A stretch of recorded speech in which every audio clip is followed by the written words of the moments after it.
Nah, Agus juga kelihatan badannya gemukan, bersihan, Iya, lebih cerah. iya. Soalnya nggak tahu ya, sekarang tuh kayak memang benar-benar tuh selera makan tuh juga luar biasa sih gitu. Ya gimana nggak gemuk juga, kadang makan, tidur, makan, makan ngobrol musisi gitu. Jadi tuh keadaan juga tenang gitu. Jadi situasi untuk badan aku juga untuk sehari ini emang luar biasa sih, naiknya sampai nggak bisa, kadang-kadang kalau udah duduk tuh susah berdiri sih. Gak enak gitu ya. Iya benar. Kadang tuh minta bantuin istri, tayang tolong nih nggak bisa naik nih ke atas nih gitu. Badan Terus juga berdiri. bersihan ya, putih lagi. Iya, alhamdulillah sih gitu. Secara mental lah. Mental Iya. juga. Kalau untuk mental aku alhamdulillah sih. Udah sekarang tuh memang benar-benar ya itu loh, Beli udah ngajarin aku udah terima apa adanya. Maksudnya udah takdir Agus begini, aku sudah harus jalanin apa yang udah menjadi takdirnya Agus gitu. Lebih happy berarti ya Agus. Saya am happy. Agus seneng banget sekarang. Jangan aku sedih lagi ya. Aku seneng banget sekarang. Oke. Biasa Dan apa itu sih? juga atas support dari istri tercinta pastinya. Betul. Kalau nggak ada istri super tercinta, mungkin nggak seperti ini juga gitu kan. Gitu. Dengan adanya orang-orang baik di sekitar Agus lah, ada istri Agus, ada orang tua Agus yang support Agus, ada musisi yang ngasih tempat tinggal yang nyaman tenang di situ juga gitu. Yang membuat Agus tuh rasanya tuh keadaan Agus tuh kayak memang walaupun mengulang dari awal nol lagi gitu, keadaan Agus seperti ini gitu. Itu yang harus Agus tekankan untuk Agus jalanin supaya Agus hidup ke depannya itu bisa ada sesuatu yang bisa Agus lakukan, Agus kerjakan. Mudah-mudahan ada rezeki yang bisa membuat hidup Agus lebih tenang untuk kedepannya lagi gitu. Tapi Agus support dari istri itu seperti apa sih yang paling mengingat paling ngena gitu bagi Agus? Kalau support untuk istri, palingan dia kalau misalnya gue lagi sedih, lagi down, dia selalu bilang, abang sabar ya, sabar katanya. Walaupun abang nangis nggak bakalan ada ininya juga gitu. Abang tetap semangat, terus menjalani hidup, jangan sampai nangis-nangis lagi lah gitu. Gitu sih, dia selalu nasihat gitu ke saya sih gitu. Itu yang paling kena banget gitu sih ke Agus itu sendiri. Nah, oke. Agus sendiri gimana Gus? Mungkin sudah ada rencana pengen punya momongan? Kalau itu sih memang udah sih, udah memang pengen banget sih. Insya Allah mudah-mudahan Allah kasih rezeki sama Agus, Agus bisa dalam waktu dekat ini bisa dapat omongan lah gitu. Jadi biar hidupnya lebih bahagia lagi musisinya. Ya nanti bisa ada dampingin, nanti ada yang bantuin Agus kalau Agus lagi beraktivitas, ada yang jaga nanti anak Agus yang jagain. Doain yang terbaik buat di Agus. sana. Oke. Kenapa? Wawancaranya nanti di sana Sini nggak apa-apa. Oke. sama Faris. Oke, Agus sendiri kan untuk speech-nya tuh memang bagus ya gitu, cara Iya. ngomongnya apa. Ada nggak sih kepengen untuk live TikTok itu kan artinya menghasilkan ya, seperti tanpa melihat pun Agus bisa menghasilkan uang gitu loh. Iya. Gimana Gus? Kalau itu sih memang Agus lagi dilatih juga nih dari musisi untuk ya sama musisi untuk berkomunikasi untuk ke media sosial juga. Sebenarnya memang ada dari awal memang basic Agus tuh, tapi nggak pernah gue jalan karena untuk media sosial tuh biasanya Agus tuh buat buat sendiri aja lah gitu. Cuman kan sekarang karena banyakkan bulian juga, banyak ya begitulah hal-hal yang maksudnya yang iniin Agus ke dari media sosial. Jadi seorang musisi ngajarin Agus, ayo kita tantang katanya, tunjukkan kalau Agus tuh emang benar-benar nggak seperti itu katanya begitu. Ya walaupun menghujatkan seperti itu kan nanti untuk maksudnya buat nilai plus juga buat kita untuk memperbaiki diri kita, itu aja sih.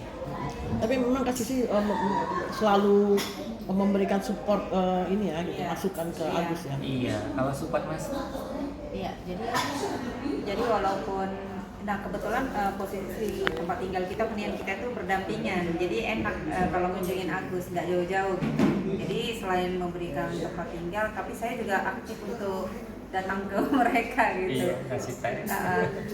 Jadi lucu ya Gus ya, kalau misalnya saya seharian kayak sibuk ini Agus kecarian saya gitu. Iya. Sama saya juga kalau misalnya kok kayaknya saya belum ini ya, belum hari ini belum merespon atau mau menanyakan kabar mereka gitu, itu jadi terbangun kayak gitu Mbak. Jadi sebenarnya ya Dari kasus yang dialami Agus ini dan kondisi kita yang sekarang kita ada di apartemen itu ya, sejatinya ini adalah ciri atau karakternya masyarakat Indonesia secara umum gitu loh. Jadi walaupun tadi nggak kenal terus saling bantu, terus kita jadi saling peduli, itu seru juga kayak gitu. Saya yakin kalau misalnya masyarakat kita bisa pola begitu hidupnya, saya rasa bejat-bejatan tuh nggak ada. Terus kehidupan masyarakat Indonesia walaupun mungkin ekonominya tidak terlalu bagus, tapi kita bisa tetap guyup gitu. Oke, nah mungkin dari Agus sendiri ada keinginan untuk ini nggak sih, apa yang ada dalam pikiran Agus untuk live TikTok atau bikin apa gitu? Kalau untuk pikiran yang untuk yang ini gimana nggak ada sih, cuman gitu sekedar buatin ini aja sih, buat hiburan aja sih. Kalau buat lab-lab kayak gitu sih nggak ada yang kepikiran harus Sementara ini masih santai-santai aja iya, kan? karena kan Agus lagi fokus kesehatan Agus sih gitu.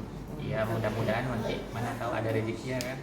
Mungkin untuk memotivasi para teman-teman Agus yang lain harus seperti Iya. apa, dalam pekerjaan juga harus seperti apa gitu. Betul, Kan itu bisa betul. menjadi motivasi. Benar, palingan kita sama Bu Sisi paling kita ngebahasin masalah tentang yang seperti itu. Jadi supaya untuk para teman-teman netizen yang biasanya hujat keras nih buat Agus nih kan, ya kan kita lebih baik menjaga lisan kita, karena Agus berawal kejadian Agus itu dari lisan Agus tersendiri.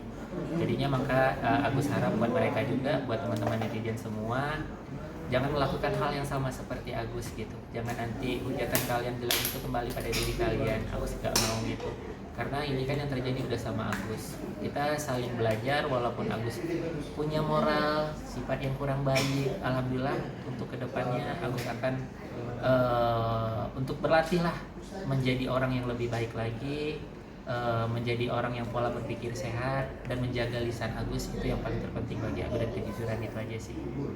Artinya maaf Agus, ada rasa penyesalan gitu gak sih Agus? Kalau untuk rasa penyesalan sih, karena itu udah berlalu ya. Kalau untuk penyesalan, siapa sih nggak menyesal terjadi halnya seperti itu? Walaupun ada rasa menyesal, buat apa kita untuk merasa menyesal itu lagi? Karena ini sudah terjadi. Ya kita intinya harus jalanin untuk yang saat ini, untuk yang udah yang terjadi sama kita di belakang, sudahlah, itu sudah terjadi. Kita jalani hidup kita ke depan, kita saling memaafkan. Mudah-mudahan hidup aku juga untuk kedepannya dikasih jalan sama Allah. Amin. Itu aja sih. Amin. Oke, siap. Oke, Agus, mengenai kondisi kesehatan Agus dan pengobatan Agus sendiri sejauh ini seperti apa, Gus? Nah, kalau untuk kondisi dari mana dulu? Kalau dari mata dulu ya. Ya. Kalau untuk dari mata si Agus sih kadang sering check up juga nih untuk ke dokter. Cuman kan untuk saat ini memang mata Agus tertutup dua-dua. Jadi kalaupun nanti Agus mau operasi itu bisa aja. Cuman itu namanya operasi estetika. Yang operasi estetika itu dimana bola mata kita diangkat dan dikasih kelopak palsu, nanti dikasih bola mata palsu, nanti akan seperti mata biasa gitu. Melihat Ya, jadi gitu. kelihatan gitu, jadi kelihatan estetik. Ya kayak orang ini aja, normal aja gitu. Nah kalau untuk kondisi mata, kalau mau operasi gitu, cuman kalau nggak operasi juga nggak apa-apa, nggak ada masalah gitu. Cuman ya seperti tertutup aja gitu, seperti orang tidur terus mata Agus gitu. Untuk kondisinya sekarang mata Agus baik-baik aja, nggak ada rasa perih ataupun sakit gitu sih. Terus untuk kondisi fisik Agus, untuk luka yang ada di badan-badan Agus ini, untuk saat ini alhamdulillah gitu, udah mulai mengering, cuman ada sedikit-sedikit luka. Cuman yang membuat sakit itu kadang keroidnya. Keroid ini kan yang timbul di Keloid. Iya, keloid. Iya, maaf sorry. Iya, keloid. Ya, jadi yang timbul-timbul ini kadang tuh membuat Perih, ya? situasi fisik Agus tuh kadang-kadang tuh itu yang buat kadang tidur nggak nyenyak, kadang rasanya risih juga, sulit bergerak. Itu aja sih kalau untuk lukanya. Alhamdulillah sih udah. Iya, betul. Apa keloidnya itu gimana? Apa yang mengganggunya tuh seperti apa? Nah, seperti ini nih, maaf. Jadi tuh kayak timbul seperti ini. Iya. Nah, Itu perih. nggak perih sih, kayak tegang gitu. Ya perih sih, perih banget Oh, sih. jadi ototnya agak Ototnya jadi keganggu gitu, tegang gitu. Itu yang membuat kadang gerakan tangan kita itu sakit gitu. Jadi itu memang harus, kata dokternya memang digerakin. Untuk keloidnya itu sendiri, kata dokternya itu memang prosesnya agak lama.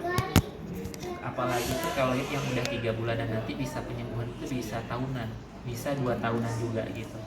Gitu sih. tapi bisa ini kan. Tapi memang kan kondisi badan Agus memang ini keloid ya. Memang. Iya, makanya ini memang harus rutin dibawa ke rumah sakit. Soalnya kan untuk penjadwalan kadang ini harus memang benar-benar inilah gitu. Tapi di pergelangan tangan juga keloid juga ya? Iya, ini yang membuat saya sulit tuh di pergelangan tangan semua kaloidnya gitu. Kalau untuk di kaki sih nggak ada sih. Di muka? Ada cuma nggak terlalu berpengaruh lah gitu. Kalau di muka sendiri? Kalau untuk di muka alhamdulillah sih Mbak, maksudnya memang Allah itu kasih, padahal di muka itu lebih parah ya. Tapi alhamdulillah Allah kasih ke Agus itu luar biasa, di muka itu jadi bersih banget. Nih, boleh Agus tunjukin ya? Boleh. Iya. Jadi itu di muka itu bersih. Ada nih kalau maksudnya nggak yang kayak parah banget kan.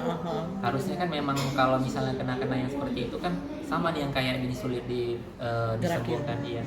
Tapi atas izin Allah, alhamdulillah syukur banget aku sama Allah itu aja sih. Bagus kalau untuk keloid yang di tangan ini kata dokter itu nanti akan kering sendiri atau lebih nanti sembuhnya gimana? Jadi untuk penyembuhan keloidnya itu nanti itu kata dokternya ada prosesnya. Jadi kalau nanti luka udah memang benar-benar sembuh total, jadi nanti ada namanya sarung tangan yang bisa menurunkan keloid yang udah timbul itu. Jadi nanti Agak keloid kempes itu ya? iya kempes. Jadi nanti bisa jadi kulit normal lagi. Jadi untuk sementara katanya sebelum ada sembuh lukanya, jadi keloid itu ditekan-tekan dulu, tekanin setiap pagi. Kalau misalnya setiap hari lah gitu. Gitu ditekan supaya keloidnya itu bisa kempis lah begitu. Bisa turun gitu. Oke. Oke. Oke, siap. Makasih Oke, Agus. Agus, untuk yang ke luar negeri sendiri gimana, Gus?